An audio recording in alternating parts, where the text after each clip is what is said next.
That's it up. Now recording. All right, everybody. Welcome back to this podcast again. I'm Mickey Him, and I'm back with Zulu. How's it going, Zulu? Yeah, it's going all right. Let's see. Sorry. All right, so then, yeah, I just wanted to do this again. I figured we could do another hour, and we talked before. I figured we could just like pick up where we left off. Do you remember any points that you made last time, or that I made last time, that you wanted to clarify, or anything that you wanted to pick up on from last time? No, not really. I mean, I think I made myself pretty clear, but I mean, if there's any points of contention you still see, then fire away. Well, I mean, I have a bunch of questions about like theoretical ancap land or whatever. What else was I going to say? Let's see. Like one I wrote down was, how do you prevent an ancap land from descending into industries that are profitable but not productive or like conducive to a functional society? And the example I thought of was like tons of heroin dealers but no rehab therapists, because it would be not profitable for people to go see a therapist and cure them of their heroin addiction, but it's very profitable to just create more heroin addicts. I mean, you could yourself help to prevent that by becoming a addiction counselor or something. That would be praxis in favor of less heroin junkies, right? That you can take that upon yourself to do. It's just that we don't want to force people to be counseling heroin junkies. Yeah, I mean, I guess so. What is the incentive though to do that? Like, why would people do that as opposed to just becoming a heroin dealer themselves? Like, what is the Well, why do people do it right now? incentive? Because they want to like have a functional society, or they see some kind of need there, or Right, because but they why just couldn't they do are that motivated by something without other than being profit. forced? But why couldn't they do that without being forced to do it? If some people act because, they want to see a better world, they want to see fewer heroin junkies, why would that change without, people being forced into things? Well, I mean, the biggest reason that most people don't become heroin dealers is because that's illegal. Well, I mean, the war on drugs clearly has not really discouraged heroin dealing much. Well, it does discourage it enough for most people to not do it. I mean, in any case, that's too few heroin junkies, I would say. If you're forcing people to not do it, there should be more heroin use, right? And in a free market, if you want to see less heroin use, then I don't know, come up with a free market alternative to heroin, which people want more than heroin, or take it upon yourself. Start educating people about the dangers of heroin. If you think heroin is a bad thing, tell people why it's a bad thing. Start educating people. Having some sort of slaver state isn't going to sort the problem out. And if it does sort the problem out, like if you completely eliminate heroin usage, at what cost, right? There can be bigger costs than some people are taking heroin. Like, one way I could think of to completely make sure nobody's ever a heroin addict ever again is to kill everybody who is on Earth right now. And then there will never be another heroin addict. Don't you worry about that. That problem is solved. But a much bigger problem is created. Namely, there are no humans left. You don't think that that's like an unrealistic kind of analogy, like going all the way from recognizing that state intervention has not only created the most effective infrastructures for getting people off of heroin and also preventing people from becoming heroin dealers, as opposed to something other than, something that is more productive and conducive to a society, and then going all the way to killing every human being alive to solve the heroin problem. Like, I feel like this is the whole thing. Like, the whole reason I'm like fine with you doing these and like sauntering away like you've won every time is because I feel like you don't understand how unrealistic and silly your examples sound. You know what I mean? Like, what the analogy does is it demonstrates the principle that the cure can be worse than the disease, right? You can imagine any number of potential solutions to the final solutions to the problem of heroin addicts, but those solutions are not necessarily superior to the problem that you're trying to solve. You can create a bigger problem, and the state is a bigger problem than people choosing to be heroin addicts. It's a way bigger problem. I mean, you could definitely say the state itself is a bigger problem than people choosing to be heroin addicts, but the state is not a problem. The part of the state that is a problem is not the part that funds people who are social workers and drug treatment specialists and counselors, and also the part that funds the police who like I don't know, I guess in theory, stop a heroin addict from committing a crime that is violent against other people so that they can get money to fund their drug habit. You know what I mean? Like there are some good aspects. The problem with the state are the parts where it creates the heroin epidemic, where uh, they import heroin from other countries to fund illegal wars and stuff like that. Like there are different actions of the state, and some of them are positive and some are negative. And I feel like the fact that you have to go all the way in one direction and just, I mean, literally throw the baby out with the bathwater is like, I don't know. I mean, you can throw out all the theoretical examples that you want, and I think that that's, I don't know. Like I know that you keep thinking that you're owning me by doing this, and I think that's what's fun about this. Like, I mean, this will be a fun one for your leftist audience. Do you disagree with ACAB? I mean, so ACAB is like, it's a very simple slogan, and yeah, in capitalist states, all cops serve a fundamentally bad system. That doesn't mean that individual cops can't do something good once in a while, or that some actions that they can't particularly take can defend some good people here and there. But Hold like, on. those are mostly incidental because, well, One that's one one that, I'm part of trying to what you explain it to you. one part of what you cited there was, well, a part of the state which is the problem is not the part which funds the police who are fighting this drug war and stopping all these druggies from No, no, no. doing I these said a things. huge part of the problem. No, a huge part of the state is the part that funds the police who are perpetuating the drug war because they're like, there's a lot of heroin addicts who need the counselors and who need actual help and rehab, and then there are people who need to be helped when like a heroin addict is trying to rob someone because they need money for the day. You know what I mean? Like those are two very different things. And that heroin addict who's trying to rob someone probably also does need a counselor. But that doesn't mean that like the person who's at the ATM wouldn't be served better if there happened to be a cop 10 yards away to protect them. Right. So why can't we have free market counselors?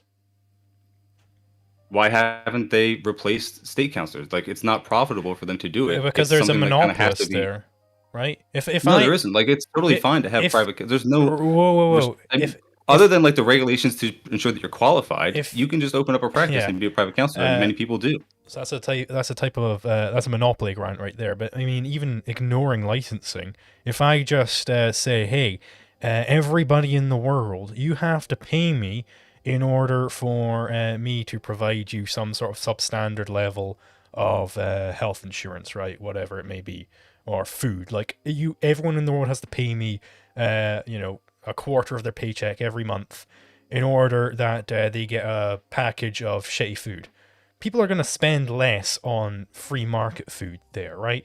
You're going to have a substandard market for food across the board because everyone is already being forced to pay for some amount of food. So they're going to pay less on like the good shit. Whereas in a free market, they might pay more. They'll have more available to pay on the good shit.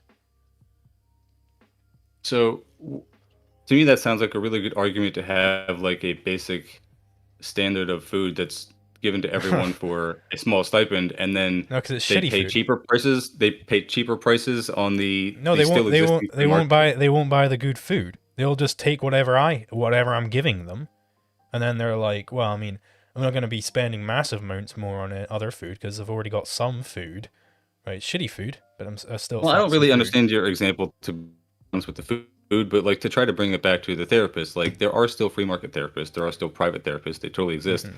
And really that just creates a situation in which the wealthy people can afford the best therapists, and then poor people are left usually without, or with the state funded therapist or whatever they're able to get. And so I don't know, I guess I think of it kind of like public defenders. It's like people imagine that when you're getting the state funded lawyer or therapist, you're getting the bottom of the barrel ones, like the people who are doing it because they don't have a choice to work in like a private practice or whatever. And I don't think there's actually a lot of truth to that. I think that's like a harmful stereotype in a lot of ways, but it remains the case. I think that having the limited amount of regulation that it takes just to make sure people are competent at the job is fine. And there are still even like volunteer therapists. Like there's a whole lot of, they're even doing with apps now. Like people will Volunteer volunteer. therapist. Yeah, that's a great idea. So if somebody came Yeah, along with a but it's not problem that, and they're saying, it's still not as successful and it's not as I'm prevalent. I'm worried about heroin addicts running rampant. Well, I mean, those people could just volunteer to be a therapist if they're really that But worried, that is right? my whole Couldn't they? point is why haven't the volunteer ones, even with the apps, as easy it is, it's literally easy, as easy as downloading an app and volunteering to do it with no qualifications, and you can do it. There are ways around all the regulations and everything. Why hasn't that replaced the state-funded therapists as like the main effective ways of getting people off of drugs when they need this kind of help, because So the means are there. so you think the solution is to rob people and fund extra therapists with that robbed funds? So you have a bunch I mean, of you call thieving it robbery, therapists but going around. you have to like. This is kind of my other thing that I wanted to bring up tonight is like, if you don't control the definitions of things, you really don't have a whole lot to stand on. Like, you have to call it robbery as opposed to like, I think a lot of people would think about taxation differently if they had some kind of say as to where their money went. You would think of it a lot less like robbery if you could determine that your funds went to actually helping fund the heroin Right, therapist yeah. as opposed to the 900 military bases. So we should have a choice over where our money goes, right? Yeah. Yeah, so what we need is complete choice, complete say, hey, I want to put my money into this thing, and I don't want to put my money into that thing, right? Rather than just being told we're taking your money and we're putting it into whatever the hell we want. We should have complete say over where our money goes, right? Well, that's I a mean, free you can say market. complete. I think the word complete is doing a lot of work there, but sure, why not? I mean, that's a free market. When you have a choice over where your money goes, that's free market. Okay, so then where in the free market does it then Well, no, it's incentivize the irrelevant. funding of? It's irrelevant because you just said we need people might think about tax a whole lot differently if you could send your money wherever you wanted. Yeah, they would, because that wouldn't be tax anymore, right? That would just be a free market. That's just paying for the services you desire. I mean, but there still are things that are necessary for a society to function that people aren't going to fund purely out of the profit motive, or that aren't going to get done If they don't fund them, purely it for profit shouldn't be incentive. funded, right? Just because something won't be funded under a free market, it doesn't imply that we should rob people to fund it. I mean, the fact that no society has ever existed at any scale where it's been stable and able to develop and accomplish much using these these principles that you're describing, I think puts that to rest. That's kind of my whole thing here. I mean, Iceland existed at quite a significant scale in medieval times, and they didn't have a tax for centuries. It was only after they introduced a Yeah, that's tax what I mean. It's like you have they to go started collapsing. back to like But essentially you to the said a point where society has never existed at a scale, right? And this is a counterexample to that. So now you have to shrink your thesis, don't you? no, I'm still saying like that's not the scale that I'm considering something that would be like a model that we need to emulate worldwide. Oh, well, the model is we Nor should could you, be because ethical, it right? We should do what we should do, right? By definition. yeah, but how do you determine that? You determine it with the area of philosophy we call ethics. So, we can say, hey, it is necessarily the case that you ought not aggress on someone. That's necessarily true.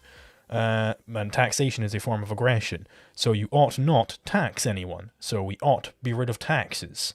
This is objectively the case. Well, that's kind of what I wanted to ask you as well. I remember from the first episode, and I wanted to clarify it in the last one and forgot to. We never got to it.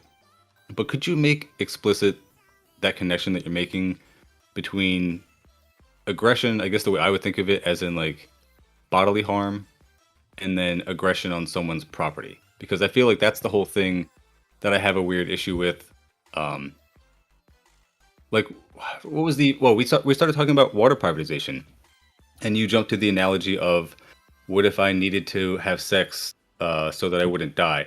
Could I force myself on a woman? And I thought that not only is that a really hilarious example, but like, what is the connection there between material needs and then property rights? Like, if you need to, you know what I mean? Like, you need water to live, but then where Well, where's the property rights equivalent there? The connection is that aggression is defined in general as contradictory action, or sorry, the initiation of conflict, and conflict is defined as contradictory actions. So this is, irrespective to whether the physical happenstances that you are interacting with their body or some means that they're using, right? It's all irrelevant because their body really is just a means that they are using still. It's the only difference between your body. To me, that sounds like you're saying reality is irrelevant.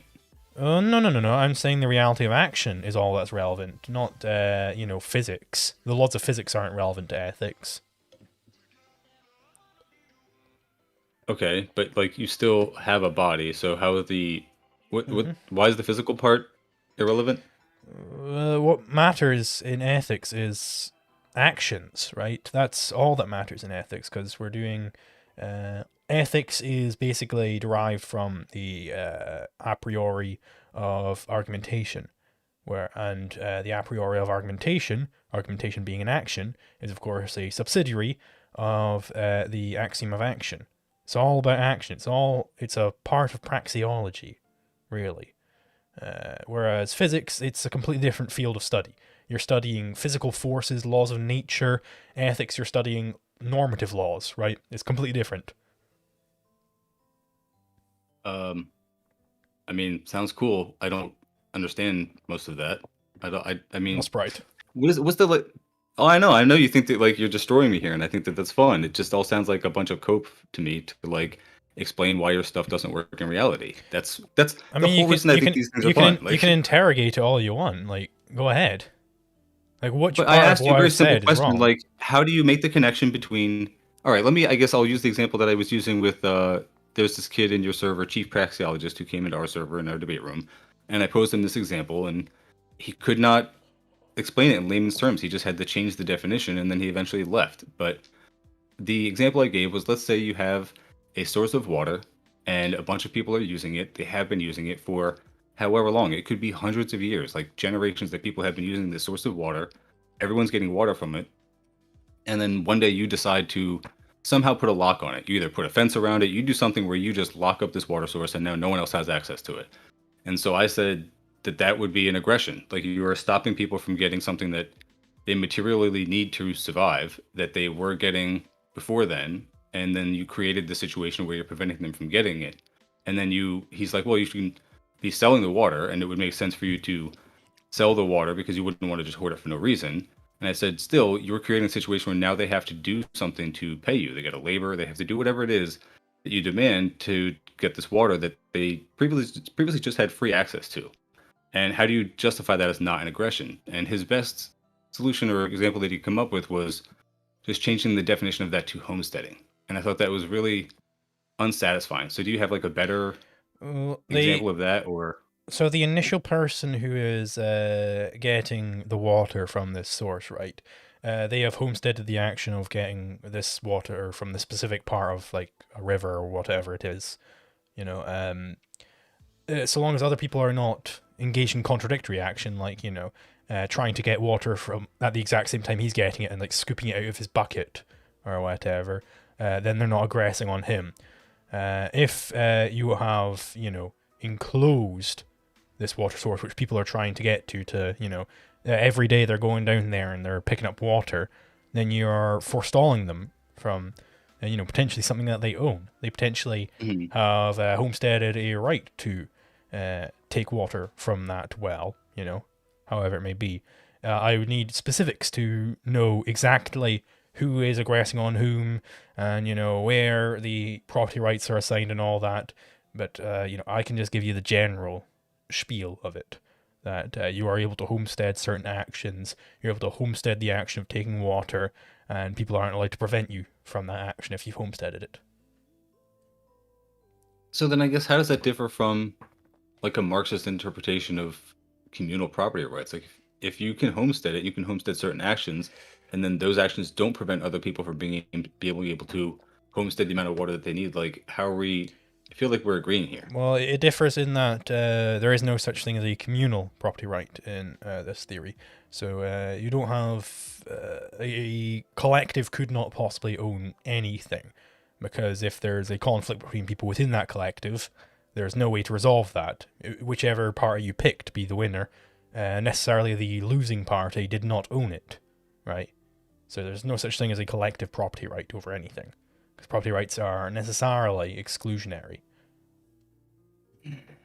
I guess so I feel like that is sort of an important point to get to. It's like if you say that there's no communal property right, then you have to assume that this other conception of this very individualist conception of it is then first of all the correct one, and then I'm not also assuming anything. that is, I mean, you definitely are because I'm assuming that the communal property right No. I didn't is assume better. it. I just demonstrated that communal property rights implies a contradiction.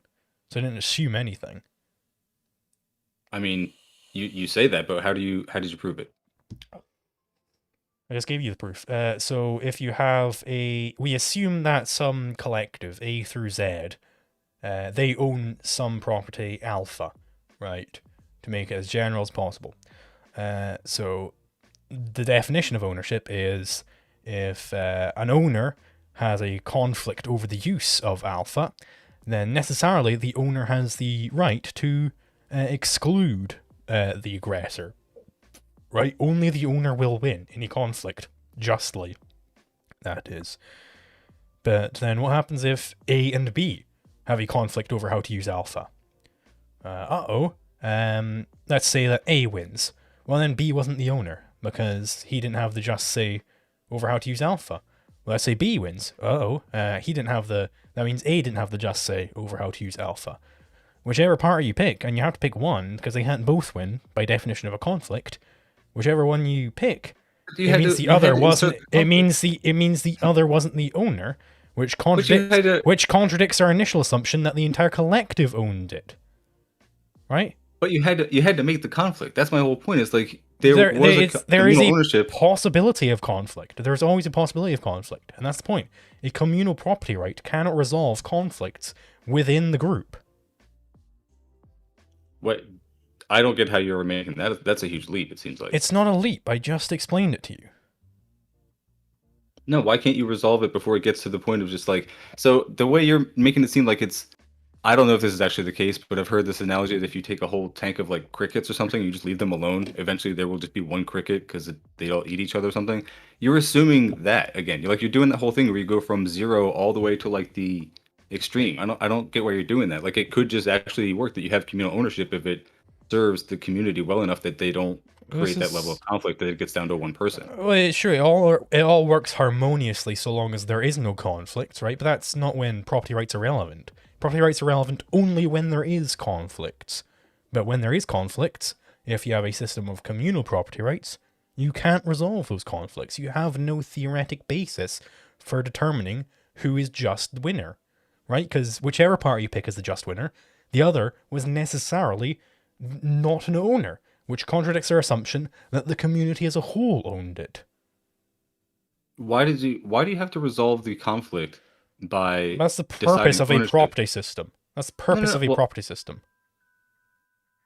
I would say it would be better to resolve the conflict by doing whatever benefits the most people as opposed to just arguing over the ownership. But then you're still contradicting the assumption that the entire set, the entire group, owned it, right? So you still don't have group ownership.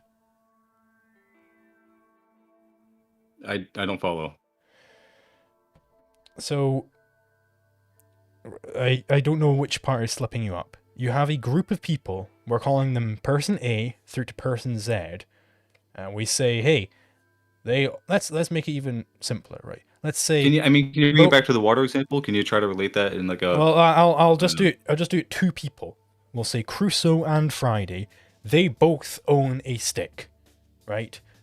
We're presupposing that group ownership is possible, and through whatever means of our group ownership system, they came into possession, into ownership that is, of this stick. And then Crusoe says, hey, I want to use this stick for spearfishing, so I'm going to go ahead and do that. Then Friday says, nah, I don't want that stick to be used for spearfishing. How do you resolve this conflict? Whichever party you pick to be the winner, you necessarily have it that the other party didn't actually own the stick, by the definition of ownership.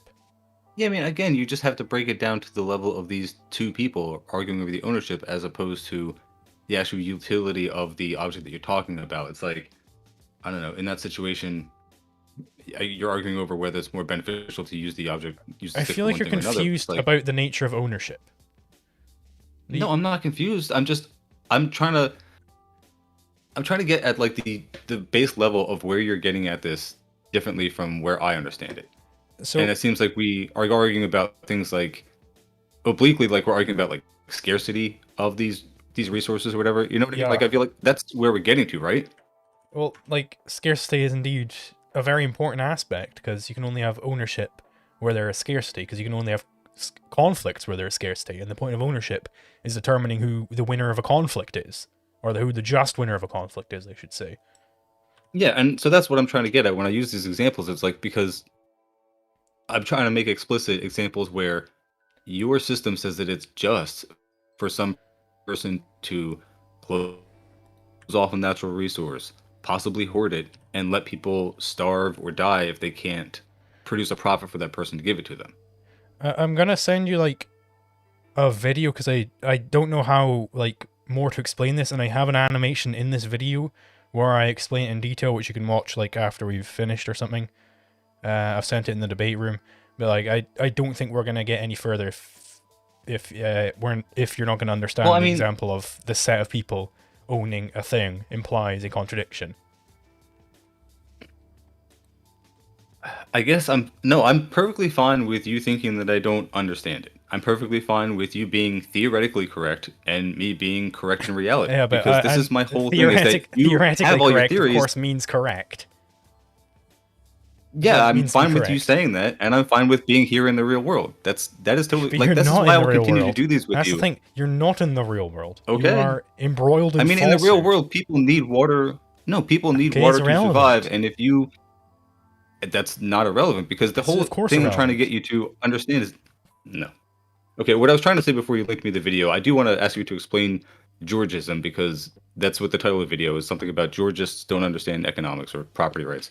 And I did see after one of our last conversations that somebody in your Discord said that if you had just adopted the position of a Georgist, I would have nothing to say. So I would love for you to, if you could, briefly explain what Georgists believe and why that is the case. But before you do that, I was trying to finish my example before, which is that in a lot of the scenarios you describe, when I say before and you guys laugh at me because you think it's like about feelings or hippie bullshit or whatever, when I say that you guys have horrifying examples of things that your system justifies, it is things like privatizing water and letting people starve. It's like, people need those things to live. And that's why I'm saying, like, I'm operating here in reality and you are operating in theory, where those things are just, and people taking that water that someone else cannot reasonably use is unjust.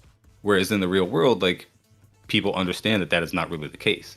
But I mean, I don't know if you want to respond to that, or if you want to explain the Georgism thing, but you can take it wherever you like. I could do both, because my response to the first one is going to be real quick. I mean, it's just going to be, dude, in reality, people need to be able to rape other people to cure their sex diseases. Come on.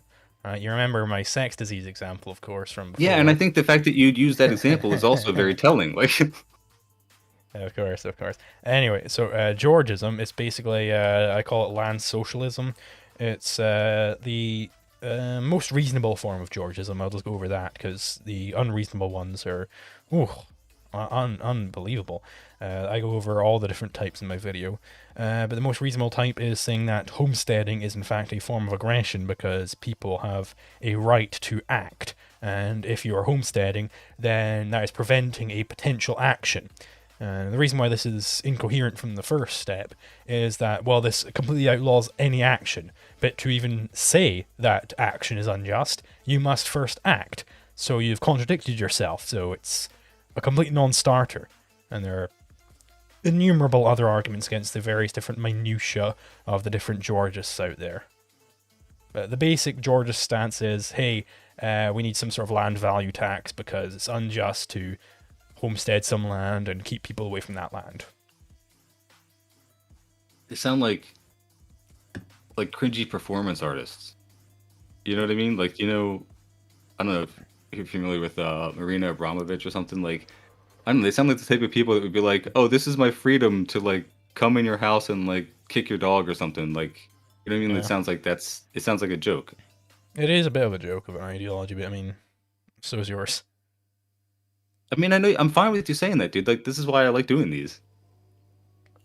It's just, I don't know, I don't understand how you don't see my point of view, how yours looks silly because you don't have, like, real libertarian projects that have, like, developed anything, that challenge other nations, that go into space, that feed and clothe people, like, that do things that societies are supposed to do. Like, I know you think that you're operating on a secure level. Imagine back in the day when, like, you know, there's ye old Liquid Zulu sitting there with ye old turn leftist and ye old Liquid Zulu saying, hey, this whole slavery thing, it's completely unjust, we need to get rid of it. And Yield turn leftist is like, Yield Liquid Zulu, where exactly is a society without any slaves? All our societies are built on slavery, therefore it must be the case that slavery is good. And I'm just sitting there like, no, that doesn't imply that slavery is good, it's bad, in spite of the fact that all our societies are built on it. So is this where the time preference thing comes in? Because I actually had that down in my What? notes as something I wanted to get you to explain. Is this like time preference? Is that Oh, that's where? just the nature of implication in ethics. Okay, but from the little I understand about time preference, literally just from lurking in your Discord, I understand it to mean that if you have a long time preference, which you guys do, you are just assuming that your thing is going to win out just because it's inevitable. Well, no, And that's that's not the what long time time. preference means at all. Oh, well, then explain why I'm wrong, because that's what I'm saying. I'm sure I'm getting it wrong. Yeah, time preference is praxeological law, which basically states that a man will prefer getting a good earlier rather than later. So I would prefer a potato now than a potato in an hour, right? That's basically the law, so long as the good of eating a potato is homogeneous across time, right? So there's a minutia there. And the degree of time preference, which is what's relevant here, is saying how much you prefer present satisfaction over future satisfaction.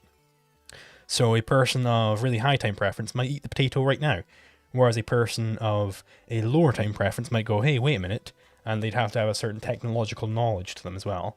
They might say, hey, wait a minute, I reckon if I put this potato in the ground and wait 3 months, I'll have 10 potatoes, right? And then they might say, hey, I actually prefer 10 potatoes in 3 months to 1 potato now. Whereas the high time preference person is saying, nah, 1 potato now is way better than 10 potatoes in 3 months. And that's basically time preference.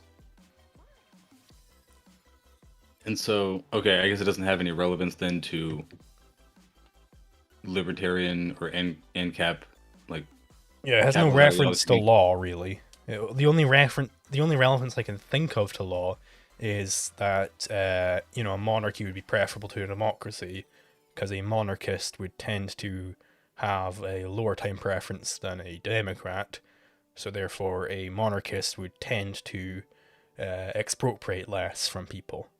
Right, that's the Okay. only relevance I can see to the anarchist side of libertarian theory. On the economic side, there's all sorts of volumes written about the implications that time preference have to different economic theories and whatnot. Okay, so I was inserting sort of the communist conception because, like, we say it all the time that communism is inevitable because we just, I don't know, we call ourselves historical materialists and talk all about the immortal science, If it's and inevitable, what that's are you how we're doing? Why are looking you at it bothering? Why are you bothering doing anything if it's inevitable? because it's fun. Well, this is fun. I love doing this. What's the point of praxis? What's the point of thinking about anything if it's inevitable? Well, because it also has to be done by people. Like, the idea is that people, given enough time, it's almost like the monkeys given enough typewriters thing, they will resolve the contradictions of class society Hmm. by taking the means of the state and then using them to resolve that contradiction. Well, And it that's sounds the whole like thing. it sounds a whole lot like it sounds a whole lot less like it's inevitable and more like, okay, right, we need to get down and actually cause this thing to happen, as opposed to it just Well, it's being, both. well, it will necessarily happen at some point. Well, it's not necessarily going to happen at some point. It's going to have to be their efforts of people to make it happen. That's not necessarily going to happen. No, it is That's both because ridiculous. no, it's both because all things happen. Like even the states that we live in currently are only existing by the actions of people keeping them alive, the Yeah. labor and the time that people are spending to do them. And the assumption is still that people will try to find the best way to do that that serves everyone. And even if it takes a long time because capitalist states are hindering their progress and allowing them to even find the knowledge that that is the best way to go about it, let alone put that into practice.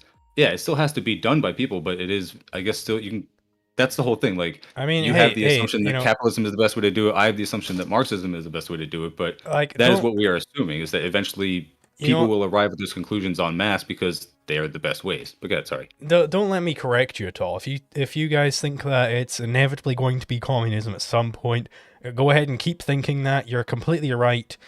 Don't bother with anything. It's going to happen at some point, so you don't have to try too hard. You just keep thinking that. Don't let me tell you otherwise. No, All that's good. I right. like that. Yeah.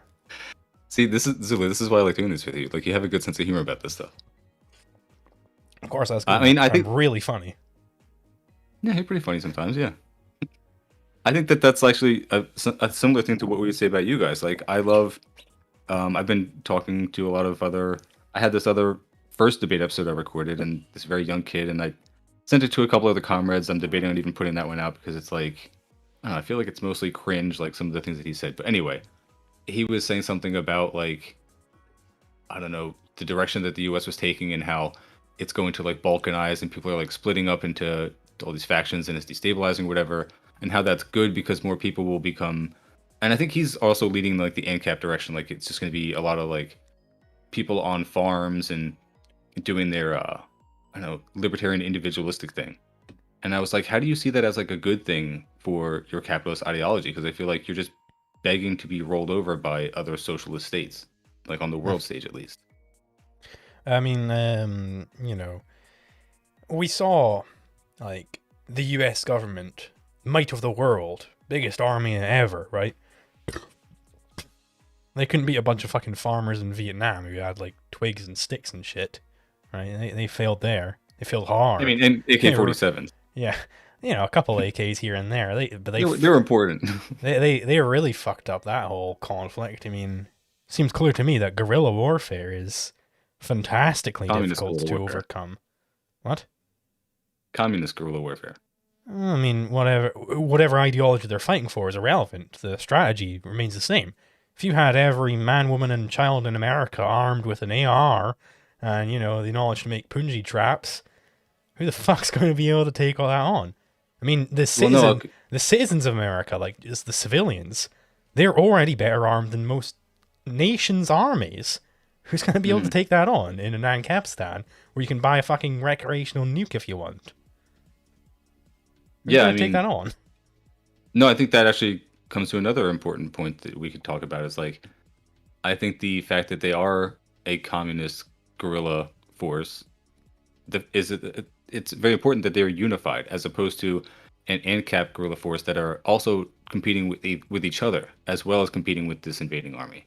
You know what I mean? Like that, I think is a huge distinction. Well, I think you need to be precise about what you mean by competing, right? Well, because if you So, have just an ANCAP land where these people are not united by anything other than they oh, want to defend roughly a land that they somewhat agree on is their ANCAP land from some outside aggressive force, it's like they are purposely anti-community. They're individualistic. It's like well, that's going. like I think you're conflating terms here.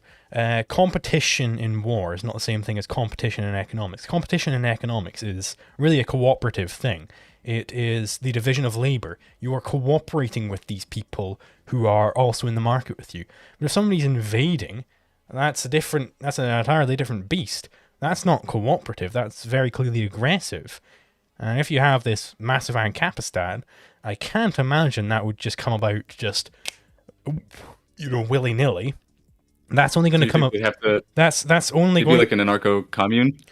That's only going to come about as a result of people's public opinion.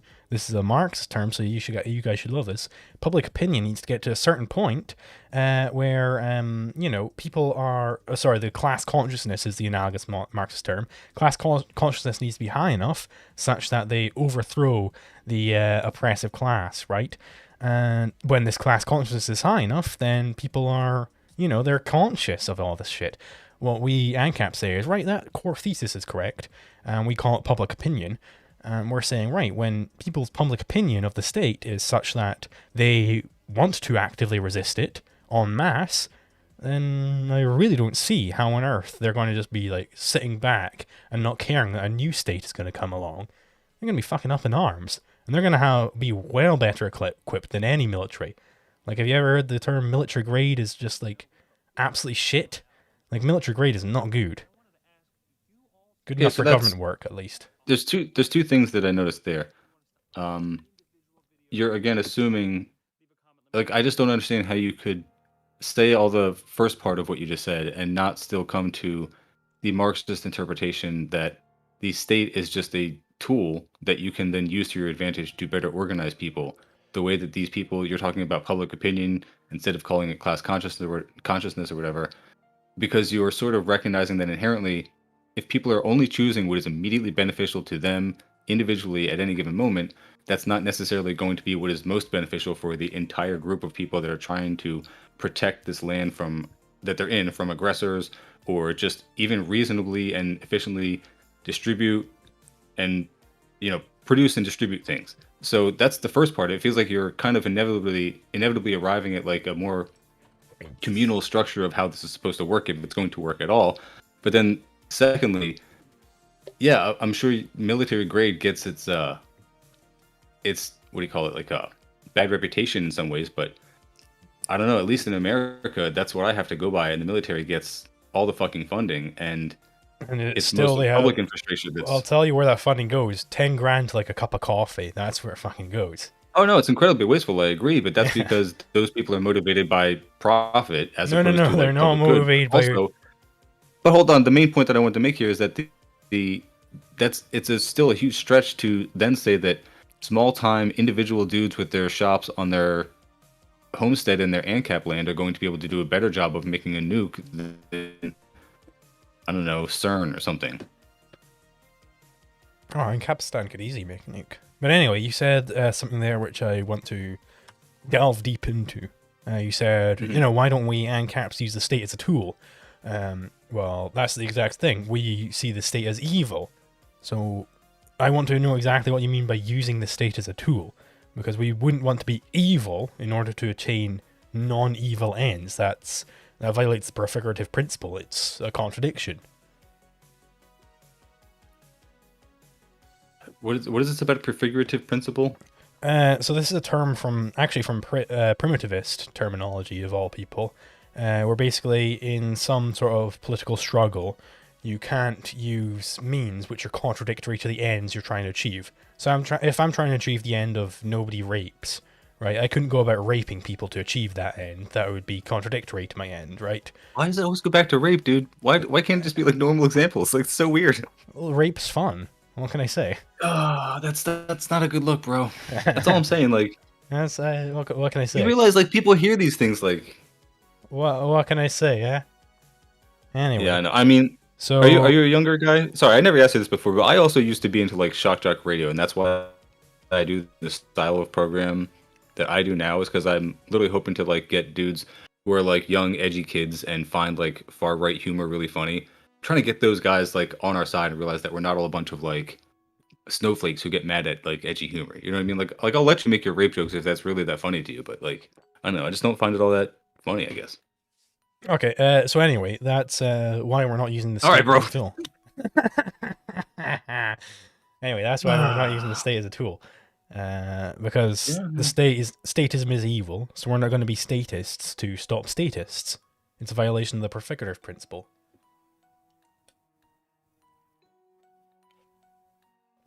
Okay, can you make explicit the prefigurative principle then? What is that again? So in some political struggle, you cannot use means which are contradictory to the ends of that political struggle. Okay, so that's I think what I was trying to get at when I came up with my heroin dealers example versus heroin therapists. Like, how do you then get people in Ancapistan to do things that are beneficial and conducive to a stable society, as opposed to what is beneficial to you immediately and individually, but is detrimental to a society? I mean, I don't see how that is. So, how do you get the people in the ANCAP land to work together temporarily, even to beat the, I don't know, Chinese hordes, the PLA that's coming in to stomp them? How do you get them to work together temporarily to do that? Well, you start saying, "Hey, guys in Ancapistan, who's you? Why are they listening to you?" Well, me right now, because I'm a famous libertarian. I'm a big guy. This is what I mean, dude. If you only have fictional scenarios and you can't talk about it in like real terms, like that's what do you want in real terms, apart from, hey, try and get some people on your side and point out the Chinese hordes coming over the hill and tell them to point their guns that way. What more do you want? Because you're just describing like the Chaz. You're just like, you remember the Chaz, right, from a few years ago? Like, yeah. Except they didn't fucking understand anarchism. I mean, I think they understand it really well. It's just that it doesn't work in Oh, real no, life. no, Like, no. that's what we make fun of them for too. Like we No, call them no, anarchists and we no. laugh at them. Oh no, they did not understand anarchism. I don't think there was a single anarchist amongst them. Okay, so then I guess we're still talking theoretically here. Like you don't have to say anything incriminating or whatever. Like Yeah, I I know, just always I assume know. prejudice. Like, But like in the theoretical Ancapistan, like yeah, you do understand anarchism. You have theoretically the in the weapons on your side. How do you get people in to the do it? theoretical Ancapistan, you'd have defense agencies set up. These defense agents, I would hope you'd think to, you know, start a division of labor and have if everybody's recognizing the increased efficiency that a division of labor brings, then you're going to have the division of labor solving the problem of rights infringements, right? You're going to have insurance agencies, you're going to have private defense agencies, right? And these private defense agencies, they're not stupid, right? They're going to see the Chinese warships rolling up, and they're going to be like, guys, do you think maybe they might want to be attacking our clients? And then they go, yeah, they probably do want to attack our clients. Maybe we should start planning something with everybody. And people don't have to get involved. If you go to Farmer Joe and your Farmer Joe says, "I don't care about them Chinese," and you're like, okay, don't worry about it, Joe. You don't have to be involved. Like, I mean, presumably we've already overturned one state. I can't imagine we just like, okay, now we've overturned the U.S. We're just gonna forget about all the other states. We're just everyone go home and forget all the tactics we've just learned. That's not gonna happen. Yeah. Okay, so now you have your Ancapistan, and they have decided that they are going to work together to keep the PLA out, and they have various private security forces that are all working together to do that, and they've made it their job to make it as effort-free for all the citizens there, so that they don't even have to really think about it. They're just patrolling all the borders because they realize that like most people just need to go about their day-to-day lives. They can't be worrying about stuff all the time. How do you prevent that from becoming the de facto state? And even if you do, how do you prevent like a neighboring Ancapistan from deciding that their more efficient way of doing that is to just have taxes and those state defense forces, and then also rolling over yours as well with the PLA? You know what I mean? It just doesn't. So how would this blue ball stop from being a red ball, and how would this neighboring red ball prevent the say that it's not blue? Like it's ridiculous. Like how exactly would the state arise in this condition? It's possible it's happened before, clearly, right? But hopefully people would be attuned to it. They'd have a high level of class consciousness such that they would recognize these things and they wouldn't just acquiesce as they are currently acquiescing. There's currently all this crime going on, and people just let it be. If people don't let it be, then it ain't gonna be. Yeah, I mean, so I think we agree that, just like you were saying before, how it's inevitable, but it still has to be acted. Like you still have to make it happen through human action. I think we agree that all states and all No, I was saying it's not inevitable. I was taking the stance that it's not indeed nothing is inevitable when you have human action involved. It's not inevitable that we will reach anarchy. It's not inevitable that anarchy will last forever. None of these things are inevitable. We need to constantly keep vigilant and keep fighting the state, and hopefully one day it'll be eradicated. Yeah, no, I mean, what I was going to say is that I think we agree that all states, and by states I mean conditions as opposed to like state, like we were saying, all conditions exist only because of human action. And on that part we agree. I just think that where I differ is that people will inevitably decide to resolve the contradictions with a state that serves everyone democratically and prevents people from hoarding, because I feel like you're describing a situation where in order for it to work out to the best of everyone's, truly what you believe is to the best of everyone's benefit, because it is stateless and it is Ancapistan, they also have to have enough knowledge to know that that is the best thing long term, despite whatever their short term. Well, we both agree that class consciousness is required to go up, right? Yeah, hugely. That's a so huge portion of it. We both agree that knowledge needs to be disseminated. That's why I don't understand how you're not a Marxist. Well, because basically, there's this great paper by Hans-Hermann Hoppe, where it's Marxist and Austrian class analysis, I think it's called. Basically, Hoppe goes over the core Marxist theses, and he says, right, each of them on their face are correct, but the justification of them, provided by the Marxists, is completely false, and therefore the class theory which the Marxists come to categorize these theses is completely false. Everything else, apart from the core theses of Marxism, is completely false, but the core theses are fine.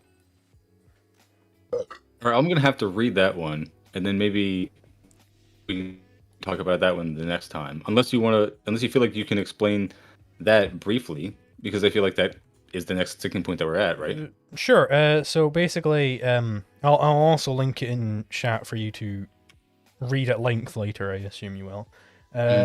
Basically, the Marxists, they have, two classes, the bourgeoisie and the proletariat. And the proletariat are being oppressed by the bourgeoisie for various reasons, right?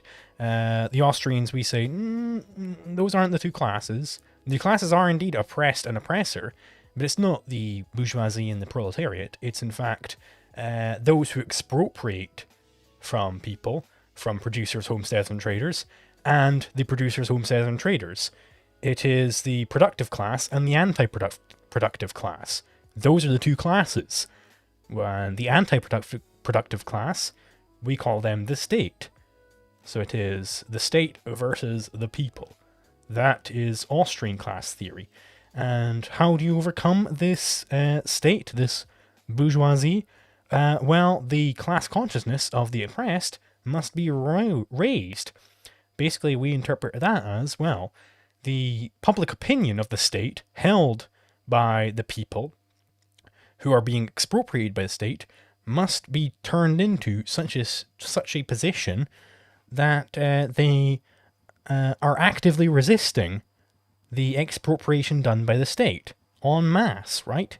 Because right now the state can only survive insofar as people's public opinion is such that they at least aren't actively resisting. They might not like taxation, right?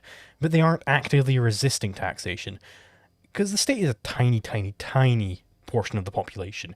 If people just said, nah, we're not paying any taxes, there would be fuck all that the state could do. There wouldn't be a single thing they could do about it. Nothing. Nada. So we need to raise that class consciousness. We need to, and that gets rid of the state, basically. That is Austro-libertarian strategy in a nutshell. Of course, minutiae of how you do that, but I'm not going to give away everything to you guys, because then you might copy us. Even though we copy the bullshit. Well, no, I mean, as well you should. I mean, I think they were very effective. But no, I like that. I think that actually is very similar to something that I've been saying a lot. I think that Hoppe probably has a lot of very differing points and things that I would contend with, because I don't know, I just have a certain reputation in mind of people who like Hoppe. But I think it's very similar to, it's ironically like a Bill Hicks bit, and he always says, like, it's a decision. He's like, literally, people could just decide tomorrow to have a better society, and en masse, they could make that happen because it is a result of human action, and you just have to decide and be able to imagine that better world. But I also think that in that situation, it would be silly to take something as useful and as effective as the state, sorry, and throw it out, instead of to use it to your advantage to then provide something that is better for people, especially knowing, as you just said, that the state was able to exist for so long, being such a small minority of the people, and still exercise such a huge amount of power over the majority of people, merely because it was able to mostly provide enough benefit for the amount that it was, quote unquote, robbing from people, that they didn't bother to even decide that it was wrong, let alone take the action to do that. Yes, like, that's a huge thing. I completely agree, brother. When we attain the One Ring, we shouldn't toss it into Mount Doom. We should keep it for ourselves. It's so useful. We need to keep it and use it in case Sauron comes back. We can use it for good. Are you actually a Lord of the Rings fan? Hell yeah. I'm literally listening to an audiobook version of it right now as I've been doing other things. You should listen to the Silmarillion. It's fucking wild. I was actually, I gotta get into that one too. I was talking to a coworker about that. I mean, okay, this is totally irrelevant to everything we've been saying, but is it as good as Lord of the Rings? Because I know it's like unfinished manuscripts that were put together. it's good in that, like, it gives you, if you like Lord of the Rings, you'll like Silmarillion. It's like a different writing style and everything, but like Mhm. it goes over all the fucking like deets of the early ages and all that shit. So like it's good to know all the backstory, so you know the references he's making in the main text of Lord of the Rings and Hobbit, of That's course. cool. Well, I will just then. I'll take a quick second to plug the one that I've been listening to, which is on YouTube. There's this dude who does these. He did the most of the Fellowship of the Ring, and it's called By the Fireplace or By the Fireside or something. And he not only does like different voices for all the characters, but he adds in all the music, and it's just like it's great to listen to if you're like listening to it while you're doing other things. But I also am going to do a Lord of the Rings themed episode with the Intervention podcast soon. So if people are, I don't know, if I'm getting any people from your side of the aisle to come listen to Turn Leftist podcast, they can check that out. But we're getting to about an hour, and I guess we can wrap it up here. There were some other things that I was thinking of while we're doing this that I wanted to get to, and maybe we can leave it for next time. I don't know if you would be down to do another one. Yeah, I'm sure. still I'm always more than I'm down always to down do. to debate. I'm I'm still super happy that like I know you were going to go away from this thinking that you trounced me, and I'm going to go away from this thinking that my fans have a lot of funny things that you said to hear. But that's what I like about these again. And please, I will when I am done, I'll give you the last word because I have to go to like your YouTube channel and get the thing that you said at the very end of the last one and like manually record it so that I can put it onto the audio of the episode when I released it on our feed. So please, I'm more than happy to give you the last word if that's what you want, if that's important to you. So No, please, literally the only reason I did that was because people in my chat were saying, "Hey, Zulu, you should do a little recap at the end of each debate," and I was like, "May as well." So I did a little yeah. recap, and Well, you got a little annoyed about that. You didn't like I that I mean, was doing it behind your back. no, I think it's I. To be clear, I do really like that you did that because again, this whole thing comes down to like I think we are just seeing these things kind of differently. Like, okay, so what I was going to touch on as far as like last points was that I think that fundamentally the positions that you're starting from require some kind of force to maintain them. And that's why I keep harping back on like the water privatization thing and like hoarding a resource that people were otherwise using communally before up to that point. And because you're going to have to use some type of authority or coercion or force to protect that from people who would otherwise take what was just Right? rightfully Yeah. theirs the day before. You of course need to use force to enforce your property rights. That's obviously Yeah. the case, but it's just force. That's my point. Well, okay. And you of course agree with me in theory, and in theory, of course, means correct. Okay. I mean, again, like I said before, I'm totally fine with you being correct in theory and me being correct in reality. And I know You're you not don't see it that correct in way. reality. It's also, Correct doesn't mean anything I in know. reality. It doesn't mean Okay. anything. Saying Okay. correct So in reality means nothing. again, but these are all just points I want to save like for larger discussions the next time. And then I think the other, what was I going to? Shit, I'm going to forget it now. It was Uh huh. no, I was talking about just I think that extends into why we disagree that current capitalist states are capitalist or not, and then we can by extension whether current socialist states are socialist or not.